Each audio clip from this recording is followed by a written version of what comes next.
Muy buenas tardes. Quiero expresarle los agradecimientos a los jurados de la tesis, al doctor Miguel Lineros, al doctor Edgar Iván y a la doctora Jacqueline. Comentarles que tuvimos en cuenta cada uno de las observaciones que se plasmaron en su informe, en especial lo planteado por el doctor Miguel en el sentido de hacer más visible el componente de derecho comparado. E igualmente el doctor Iván hizo algunas recomendaciones, logramos hacer algunos ajustes en las consideraciones generales y finalmente ese trabajo ha sido muy importante para plasmar en él toda una experiencia de más de 30 años de conocimiento de la red cameral, donde identificamos a lo largo de todo este ejercicio falencias en los temas de responsabilidad del Estado y la forma como los usuarios de los servicios públicos de registro reclaman ante instituciones jurisdiccionales con pocas posibilidades de éxito. ¿Por qué este tema? Como decía, una larga carrera en la red cameral, observando desde comienzos lo que es el registro mercantil como función pública, que fuera entregado a las cámaras de comercio con posterioridad al advenimiento de las cámaras de comercio en Colombia con la ley 111 de 1890 y posteriormente cuando se le asigna esta responsabilidad a estas instituciones con la ley 28 de 1931. También una revisión pormenorizada en lo que tiene que ver con el registro de proponentes que se le asigna a las cámaras de comercio con ocasión de la expedición de la ley 80 de 1993 y ampliada esa función de control jurídico, reglado y residual en la ley 1150. Posteriormente, con la expedición del decreto 2150, se le entrega la responsabilidad a las cámaras de comercio de las entidades jurídicas sin ánimo de lucro. Hemos avanzado ya al día de hoy. El Estado le ha entregado a las cámaras de comercio 9 registros que las cámaras han venido administrando con transparencia y con mucha publicidad y seguridad jurídica. Este trabajo doctoral tiene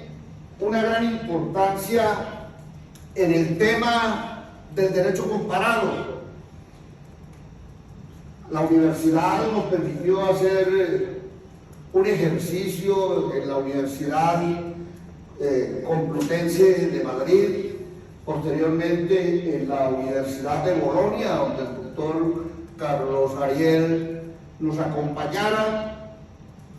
y después de conocer el funcionamiento de las cámaras de comercio en España, la importancia que tuvo en el pasado antes de que el Tribunal Supremo en una sentencia histórica le quitara la posibilidad, era obligatoria, de que los comerciantes se registraran en esta institución de publicidad y por supuesto con unos costos muy importantes, pues las cámaras han perdido alguna importancia en España. También tuve la oportunidad de revisar y visitar cámaras en Portugal y otras regiones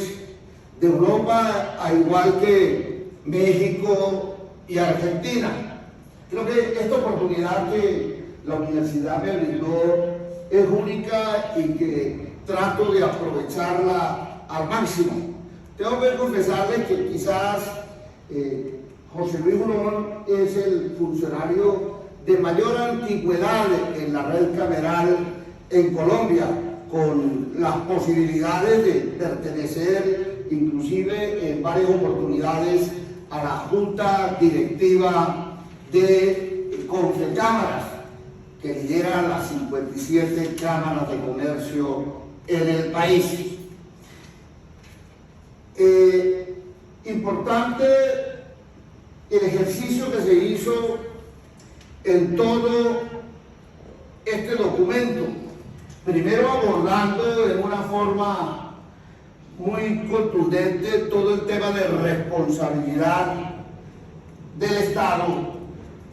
inclusive siguiendo una línea jurisprudencial bastante copiosa en Colombia y trasladándonos a la época del nacimiento de la responsabilidad en Grecia, en Roma,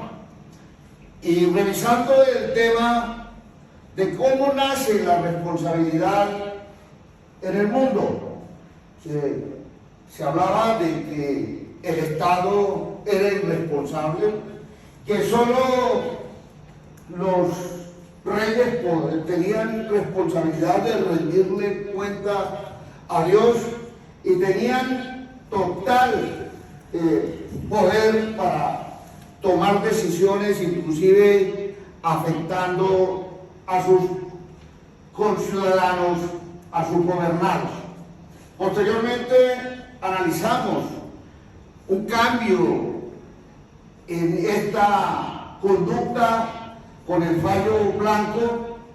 donde el Tribunal de Conflictos en Francia toma la decisión de entregarle a la justicia jurisdiccional, más concretamente al Consejo de Estado, la responsabilidad de juzgar al Estado por daños que le ocasionara a sus gobernados. Y la tercera época que analizamos es cuando nos encontramos con un Estado intervencionista económicamente, donde crece todo el tema de la responsabilidad. Al Estado intervenir económicamente en todas las disciplinas, en todos los sectores, pues con mucha razón se dan estas responsabilidades patrimoniales. Dentro de este trabajo igualmente hablamos de la falla del servicio, donde profundizamos en temas como el daño jurídico, que tiene que estar realizado por una autoridad con funciones administrativas, y igualmente que haya o se presente el tema de casualidad entre el daño y la decisión de la administración. Continuamos con esa línea jurisprudencial hasta llegar a 1830 en Colombia, donde por primera vez la Corte Suprema de Justicia hace unos pronunciamientos en el sentido de la responsabilidad del Estado, amparados en el artículo 24-31 del Código Civil. Fueron muchos los pronunciamientos de la Corte Suprema hasta la expedición del Código Contencioso identificado como la Ley 167 de 1941. Aquí el Consejo de Estado, asumiendo inclusive el comportamiento y las decisiones de la Corte Suprema de Justicia, aboca el conocimiento de la responsabilidad patrimonial del Estado, aunado a algunas fallas del servicio, y solo hasta después de la expedición del decreto 528, el Consejo de Estado empieza a distanciarse de los pronunciamientos de la Corte Constitucional, porque considera que la Ley 167 de 1941 encontramos las normas y las contundencias para tener decisiones diferentes a lo que versaba en los fallos de la Corte Suprema de Justicia, inclusive en sus comienzos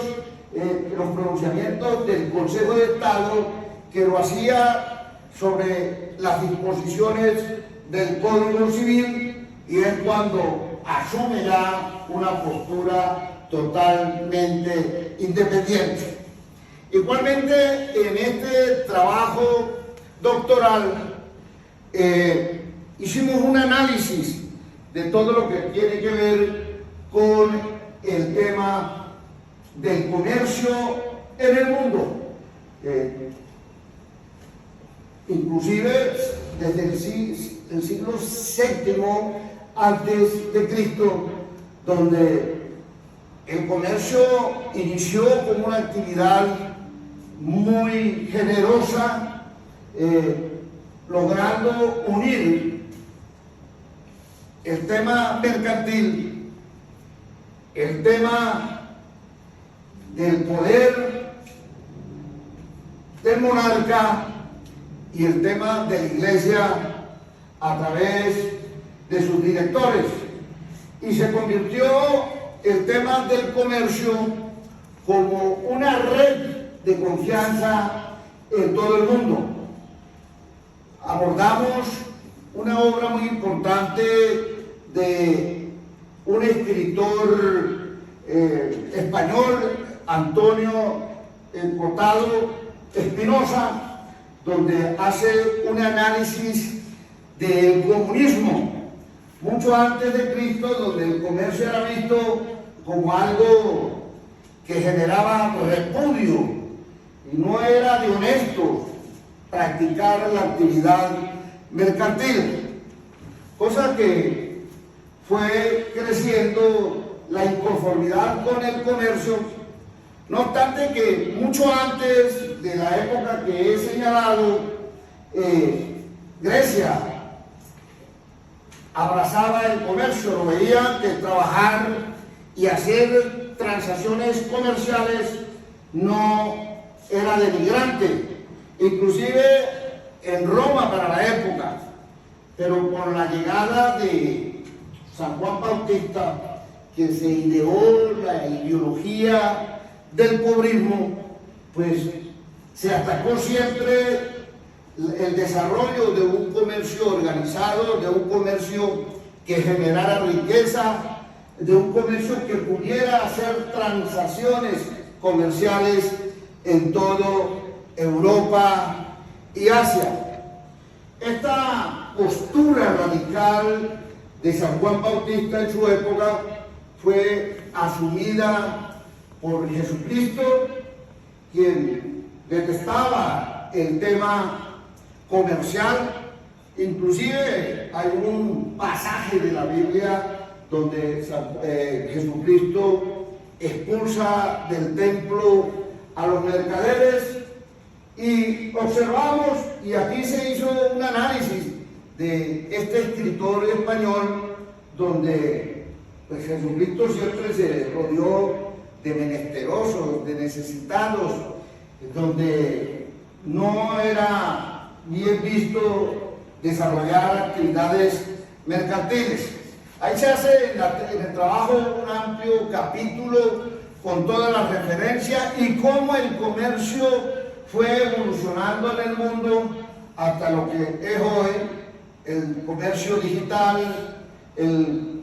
comercio del plástico, de las transacciones de globalización, sin la necesidad de inclusive tener establecimientos de comercio, y que pues hoy esto ha generado un crecimiento económico y dignifica al ser humano por tener unas condiciones económicas que pueden inclusive hacerse esas transacciones a nivel global. Ahí también abordamos un tema que es apasionante sobre las cámaras de comercio.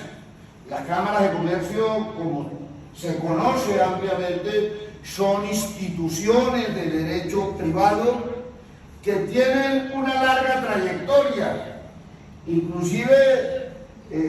casi que nace, el comercio nace con la humanidad, y la humanidad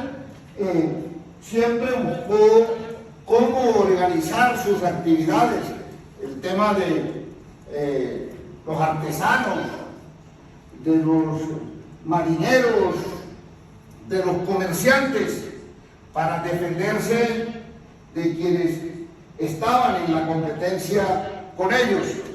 Nacen muchas organizaciones de este tipo de microempresarios y empresarios, y fue evolucionando con el tiempo, y registramos cómo nace la primera Cámara de Comercio a mediados del siglo XIV, siglo XV, en Marsella, Francia. Y esto, Cámara de Comercio, ese nombre nace de que las reuniones se celebraban en algunas oficinas, en algunos cuartos, en algunas recámaras, donde deliberaban buscando soluciones a todo el tema mercantil. En el siglo XV y luego en el siglo XVII y XVIII, cuando llega Luis XIV al reinado en Francia, abraza las cámaras de comercio y da instrucciones precisas que se puedan crear cámaras de comercio en cada una de las ciudades importantes de Francia. Después de la toma de la Bastilla y la Revolución Francesa, en 1789, desaparecen las cámaras de comercio, porque es el Estado quien asume la responsabilidad del control del comercio en general. Nuevamente, con la llegada al poder de Napoleón Bonaparte, retoma la importancia de las cámaras de comercio, pero bajo el control del Estado. O sea que aquí quienes desarrollaban todas las actividades en las cámaras de comercio se reputaban como servidores públicos. En Colombia, como lo dije anteriormente, se hacen muchos ejercicios, y sobre todo aquí en Bogotá hay un intento de crear organizaciones de tipo gremial, e inclusive se crea la primera Cámara de Comercio, que posterior a las situaciones de violencia que se vivieron en el país, fue declarada inexequible esa ley, y solo nacen a la vida jurídica en el año de 1899 con la expedición de la ley 111. Posteriormente, con la ley 28.931, se le entrega la responsabilidad de llevar el registro mercantil, y con esto también se le da la responsabilidad de otras funciones. Las cámaras de comercio, desde que fueron creadas, siempre tuvieron la responsabilidad de contribuir con el Estado en la organización de la economía. El registro mercantil, que cuando eso era registro público, es con el propósito de organizar a los comerciantes, de darle publicidad a sus actos, libros, documentos y conocer la seguridad y darle seguridad jurídica a quienes logran tener algunas relaciones comerciales. Después de la expedición de la Ley 28 nacen una serie de cámaras de comercio, ya hoy centenarias,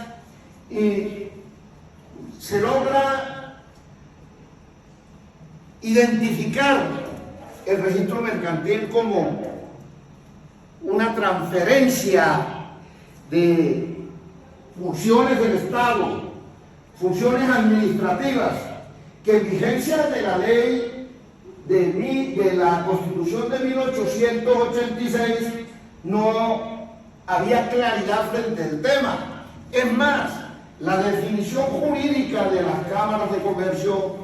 no nace con un criterio claro, con una definición clara.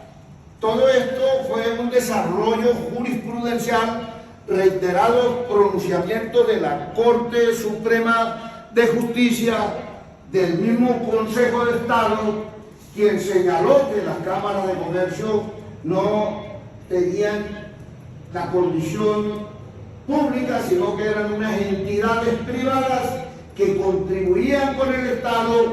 en el cumplimiento de funciones públicas como registro que estaba en cabeza del Estado. Inclusive hasta después de la expedición de la Constitución de 1991 todavía queda la duda si las cámaras de comercio eran entidades públicas o privadas. Esto fue un desarrollo jurisprudencial hasta que por fin, con la expedición de la Ley 1727 y posteriormente con la expedición del Decreto 2042 del 2014, se expresa claramente que las cámaras de comercio son instituciones de derecho privado que se rigen por las normas de derecho privado, y hemos hecho un ejercicio del cual yo he participado a nivel nacional en unas confrontaciones con la Contraloría General de la República, con la misma Superintendencia de Industria y Comercio para la época y con la Procuraduría, donde ha quedado claro que los servidores de las cámaras de comercio, por el hecho de cumplir funciones públicas, al día de hoy 9 registros, no son servidores públicos. Igualmente que las cámaras de comercio no se someten al estatuto de contratación contenido en la Ley 80 de 1993 y las normas que lo modifican. Las cámaras de comercio en el tema contractual se rigen por el derecho privado. Adicionalmente, está claro, y en 2 oportunidades, primero con la Corte Constitucional y después con la Corte, primero con la Corte Suprema de Justicia y después con la Corte Constitucional, se concluyó que los recursos de origen público que perciben las cámaras de comercio por concepto de registros públicos tienen el control y la vigilancia de la Contraloría General de la República. También hemos logrado salir adelante con las pretensiones de la Procuraduría General en el sentido de el poder disciplinario sobre los funcionarios de las cámaras de comercio. Quedó claro que solo la Procuraduría puede disciplinar en el mandato en su momento del artículo 53 de la Ley 734 a los presidentes de las cámaras de comercio y a los miembros de sus juntas directivas por las fallas del servicio y los daños patrimoniales que generen con ocasión del servicio público y no por otra de las condiciones. Igualmente quedó a salvo el tema de la intervención de la Fiscalía General de la Nación al investigar penalmente a los funcionarios de las cámaras de comercio, donde logramos aclarar de que el artículo 410 del Código Penal, que se refiere a la celebración de contratos sin los requisitos exigidos, pues no aplica a las cámaras de comercio. El tema penal en las cámaras de comercio tiene que ver con prevaricato por acción, prevaricato por omisión, fraude en los registros, cohecho y otras actividades que tengan que ver con el desarrollo de esa función pública. Igual la UGPP también ejerce control y vigilancia sobre las cámaras de comercio, porque estamos obligados a hacer los aportes en pensiones, a hacer los aportes correspondientes a la seguridad social. Y finalmente, el tema de la vigilancia por el Archivo General de la Nación, en lo que tiene que ver con el mandato de la Ley 594 y la circular número 16, porque estamos obligados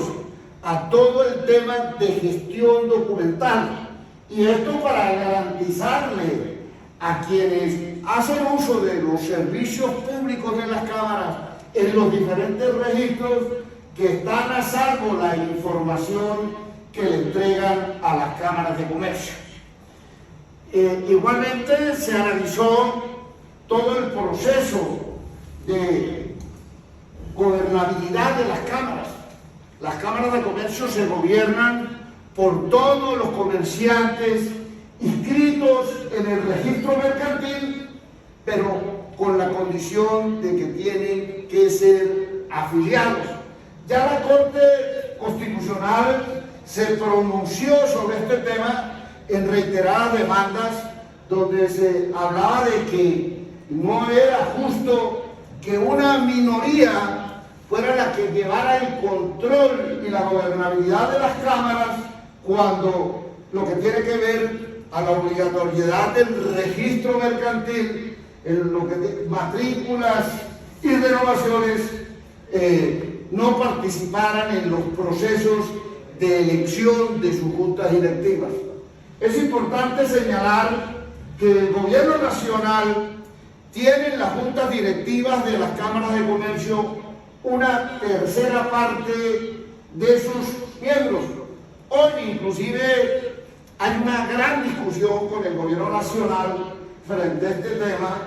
Inclusive se presentó a consideración del Congreso de la República un artículo modificatorio de esa que genera la conformación de las juntas, incorporado inclusive en el plan de desarrollo. Y hoy se quiere plantear un tema que, en mi sentir, y así lo dejé ver dentro del documento de la tesis, el tema de la economía popular, que se puede generar una situación grave para los empresarios formales. La economía popular se puede convertir en un instrumento de lavado de activos, de competencia desleal, de contrabando y demás actividades criminales. La economía tiene que servir, popular tiene que servir para llevar al comerciante a un punto de formalización a través de líneas de crédito con la banca privada, la banca pública, con Banco del Fondo Nacional de Garantías. Igualmente, en este trabajo hicimos un análisis de toda la evolución jurisprudencial del Consejo de Estado, de la Corte Constitucional, para determinar al fin y al cabo la responsabilidad patrimonial del Estado por las fallas en el servicio. Y aquí hay abundante jurisprudencia y pronunciamientos en ese sentido. Está claro que el registro mercantil y los demás registros asignados a las cámaras de comercio para su administración son funciones públicas. ¿Y cómo las delega el Estado? No vía contrato, no vía convenio, sino vía legal. La ley es la que le ha entregado esa responsabilidad a las cámaras de comercio. En vigencia de la ley de la Constitución de 1886, por ninguna parte encuentra uno la descentralización por colaboración. Y ya las cámaras desde 1931 llevaban el registro mercantil como una institución de publicidad. Ya con la llegada de la Constitución de 1991, es claro en su artículo primero, en su artículo segundo, en el artículo 123, en el artículo 209, 210 y 365, donde se fortalece y se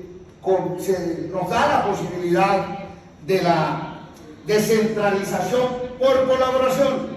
para que los particulares puedan ejercer funciones públicas y sobre todo el servicio público. La Corte Constitucional, anteriormente la Corte Suprema de Justicia y el Consejo de Estado, pues admitían que los particulares pudieran prestar servicios públicos o tener funciones administrativas, pero señalaban igual estas instituciones que el Estado tenía que supervisar, vigilar, controlar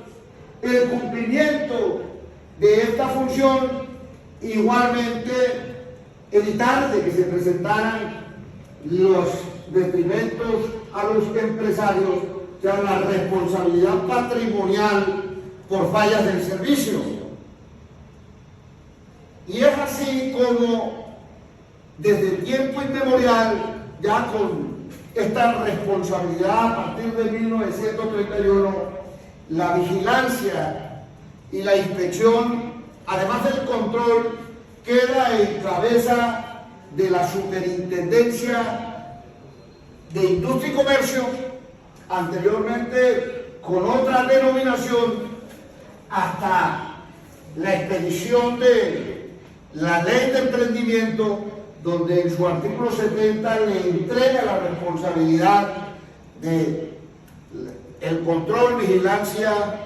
a la Superintendencia de Sociedades. Está claro que las cámaras de comercio, en cada una de las decisiones que toman de registro, están cumpliendo una función pública y es un acto administrativo. Y así lo entendió el legislador y posteriormente el gobierno nacional cuando expidió el decreto 01 de 1984, Código Contencioso Administrativo, normas que fue replicada posteriormente en el Código de Procedimiento Administrativo y lo Contencioso Administrativo. Para la expedición del decreto 01 del 84, inclusive se determinó con claridad que en su artículo 82 que todos los actos de registro constituían una determinación administrativa. Así las cosas, para ir haciendo claridad y ir redondeando el tema, es la superintendencia la que determina el procedimiento para llevar los registros públicos. Y para eso expidió la circular única, luego la circular 02, donde determina cómo se debe llevar, qué procedimientos se deben surtir en cada uno de los registros públicos. Aquí las cámaras de comercio deben rendir informes permanentes, mensuales, a la superintendencia que ejerce la vigilancia y el control. La superintendencia ejerce no únicamente el control en los registros públicos, también ejerce el control en la forma como las cámaras utilizan los recursos públicos que se deben utilizar exclusivamente en las funciones asignadas por el artículo 86 del Código de Comercio y lo planteado en el artículo 4 del decreto 2042. Es importante señalar que todas estas normas, desde la ley 28 de 1931 hasta la expedición del decreto 1074, compila todas las normas que rigen a las cámaras de comercio en lo que tiene que ver con los registros públicos. Igualmente, todos los recursos que desaten las decisiones de las cámaras de comercio, pues deben estar sometidas al Código Contencioso Administrativo en su época y posteriormente al Código de Procedimiento Administrativo y de lo Contencioso Administrativo, para defender y demostrar que de pronto se ha actuado no conforme a la ley, conforme a los procedimientos previstos por la misma superintendencia en el registro público, pues podemos interponer el recurso de reposición ante la misma Cámara y en subsidio de apelación a la superintendencia anteriormente de Industria y Comercio y hoy a la superintendencia de Sociedades. Pero igualmente, cuando las cámaras de comercio, al resolver los recursos, en el caso del recurso de apelación, no prospera o es rechazado,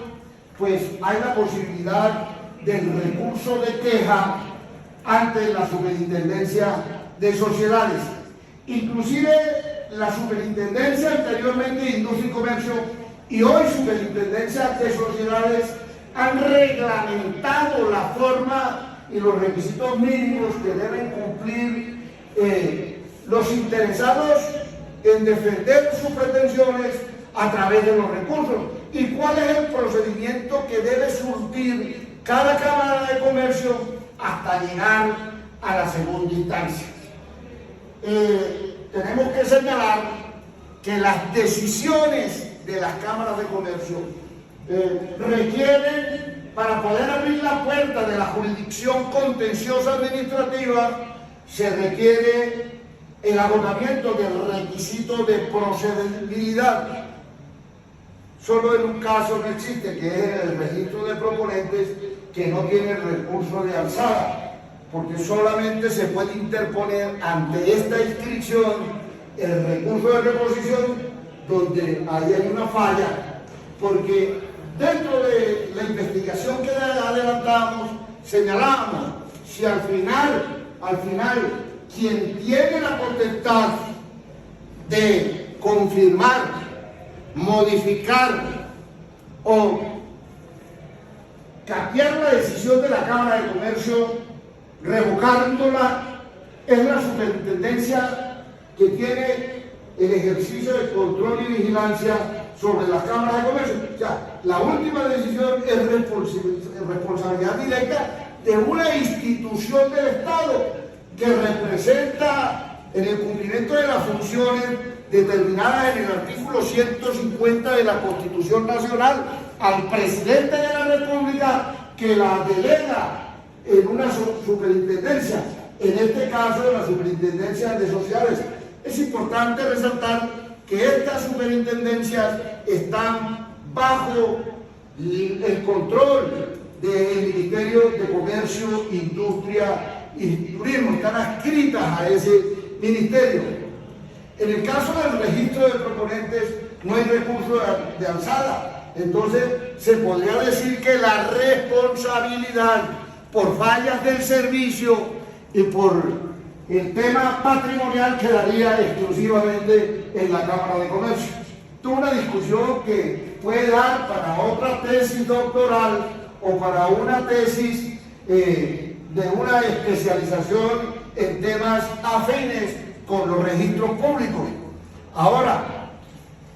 está claro que las cámaras de comercio, si cumplen estrictamente el procedimiento reglado por la superintendencia, difícilmente van a incurrir en detrimento patrimonial a sus usuarios. Difícilmente se pueda presentar el tema de fallas del servicio, donde están claros los elementos constitutivos de las fallas del servicio, al igual que esta responsabilidad patrimonial. Más adelante revisamos el tema de las acciones que se pueden adelantar contra las decisiones de las cámaras de comercio en firme, y es la acción de nulidad y restablecimiento de comercio, porque aquí se juega un papel patrimonial. O sea, la acción de la nulidad del acto registrado o del registro y el restablecimiento, o sea, la indemnización por los daños que le podamos ocasionar a el usuario del servicio. En algunas oportunidades se puede inclusive, y eso no es usual, presentar la acción de nulidad simple. Se ha señalado por parte del Consejo de Estado de que se puede utilizar la nulidad simple en dos casos: cuando la ley lo determine o cuando se ponga en peligro el orden público, el patrimonio económico y la misma seguridad del Estado. Así las cosas, nos queda también la posibilidad de recurrir a la acción de reparación directa sobre ciertos actos. Esa reparación directa puede ir contra la inscripción de decisiones judiciales en las cuales no se ha hecho un examen, sobre todo en los embargos, que puedan afectar patrimonialmente a los usuarios de los servicios públicos. Entonces ahí se puede iniciar la acción de reparación directa contra el acto de inscripción, pero igualmente se puede utilizar la figura de la reparación directa contra los certificados de registro mercantil, en especial lo que tiene que ver con los certificados de constitución y gerencia de las sociedades. Pero también el Consejo de Estado ha señalado que si no hacemos uso de la reparación directa, podemos hacer uso de la acción de nulidad y restablecimiento de derechos. La acción de nulidad y restablecimiento de derechos se tiene que interponer una vez agotado el requisito de procedibilidad dentro de los términos que establece el Código de Procedimiento Administrativo y de lo contencioso administrativo, que es de 4 meses, y la acción irreversa, o sea, que demandemos el propio acto, pues cuando se trata de una función pública o de un acto administrativo que la misma administración lo demanda, pues tiene 2 años. En esto hemos navegado durante mucho tiempo. Es una tesis que contiene alrededor de 508 páginas, donde se ha examinado toda la línea jurisprudencial de la Corte Suprema de Justicia, de la Corte Constitucional y del Consejo de Estado respecto a los registros públicos, e inclusive mucho de las decisiones de los altos tribunales relacionadas con las oficinas de instrumentos públicos se han llevado por analogía a casos del registro público que llevan las cámaras de comercio. Hoy, y esto no hace parte del trabajo doctoral, hay una gran discusión con el gobierno nacional y nos preocupa, ¿sí? de que pues, en esta discusión se trate de cambiar lo que durante más de un siglo han acumulado como experiencia las cámaras de comercio. Aquí queda mucho tela por cortar. Hay situaciones que hay que abordar con mucho estudio, sobre todo el tema de los recursos públicos, que no hacen parte del presupuesto general de la nación, y que los recursos provenientes de los registros públicos que recaudan las cámaras de comercio, según la ley y disposiciones de la misma superintendencia, solo se pueden utilizar para las funciones delegadas por el gobierno nacional y las contenidas de orden general, que también las tienen las cámaras de comercio, para ayudar en los temas de la economía nacional, en la organización, en la seguridad jurídica, en la promoción de emprendimientos, de ciencia, tecnología, innovación, en el tema de promoción de ferias, de escenarios feriales y muchas otras funciones que están más o menos alrededor de unas 23, 24 contenidas en el artículo 4 del decreto 2042 y que han sido prácticamente se desprendieron del mandato del artículo 86 del Código de Comercio, porque ahí hay un inciso muy importante y que ha sido demandado y que ha sido la defensa de las cámaras de comercio. Y me refiero al numeral 12 del artículo 86, donde dice que el Estado podrá delegarle todas las funciones que estime conveniente a esas instituciones que desde sus comienzos se hicieron para contribuir con el Estado, con el gobierno, para servir de instrumento de encuentro entre los empresarios y el gobierno nacional. Pronunció el veredicto, en este caso la secretaria pronunció el veredicto, dado por los jurados quienes concedieron la calificación de magna cum laude. Felicitaciones, doctor. Gracias. Felicitaciones.